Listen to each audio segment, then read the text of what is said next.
The presence of Jesus the Nazarene in boiling excrement is one of the disputed references to Jesus in the Talmud. Onkelos raises up Yeshu, which is the modern Israeli spelling of the name Jesus, by necromancy, and asks him about his punishment in Bejhennam. Jesus replies that he is in boiling excrement. Onkelos, the son of Clonomus, desired to convert himself to Judaism. He brought forth Jesus by means of seance. Onkelos queried to Jesus, "Whom is of importance in the world?" Jesus answered him, "The children of Israel." Onkelos further queried, "How do you advise to cleave to them?" Jesus answers, "Seek their benefit. Do not seek their harm. Whoever touches them with intent to harm, it is as if he is touching the pupil of God's eye." Onkelos said to Jesus, "The judgment of that man is what?" And Jesus said to him, "To be in excrement that is boiling." The Talmud goes on to praise the fact that Jesus, as a Jew, spoke favorably about his Jewish brethren, as opposed to Onkelos' preceding dialogue with Titus and Balaam, who both advised Onkelos to provoke the Jews. Come and see the stark difference between even those sinners of Israel and the prophets of those nations who worship idols. Even a sinner of Israel is of superior spiritual quality than the prophet of idolatry. Babylonian Talmud, Gittin, 57a.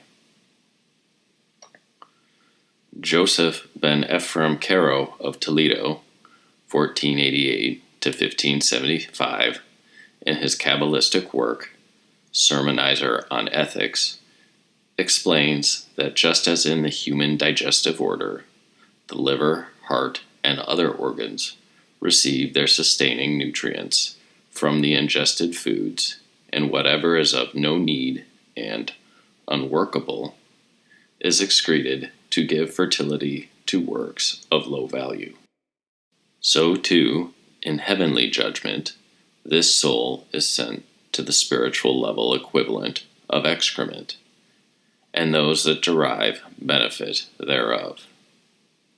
As to the concept of boiling, Rabbi Yosef relays as to imply during the time of heat and anger of that level, the soul is put there.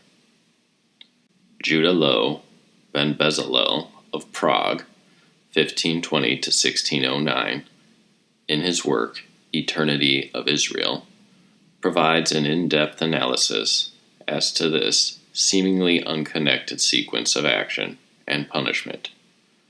Rabbi Loew explains as a rule of thumb that the logic of Chazal is of an unrelated plane to that of common human intellect. Thus, one who scoffs at it is judged in the opposite of this higher plane, i.e., zo rotashet, which is considered a matter of irrelation to the relatively superior human body, since it is released as waste, and the antithesis of godly knowledge and presence, as is brought in Talmud, Sukkah, page 42b, that one is obligated to distance himself from the excrement of a child who has the ability of speech, since this excrement produces an intense odor, comparative to an infant who cannot yet speak. Rabbi Loew concludes that excrement is the polar opposite of refined godly intellect and worship, and is thus the natural consequence of the scoffer thereof and of the Jew who chooses idol worship. This defined location is quoted in the Zohar. there is a place in Bejhενnom, and the levels therein that are called Zo-Rotashet, and therein is the filth of souls that are sullied from all filth of this world, and the soul itself gets cleansed and is brought up, but this filth remains over there. And these evil levels that are called Zo-Rotashet are in authority of this leftover filth, and the fire of Bejhενnom rules on this filth that is left over, and there are liable individuals that sully themselves with sins on a constant basis, and do not undertake to cleanse themselves of those sins.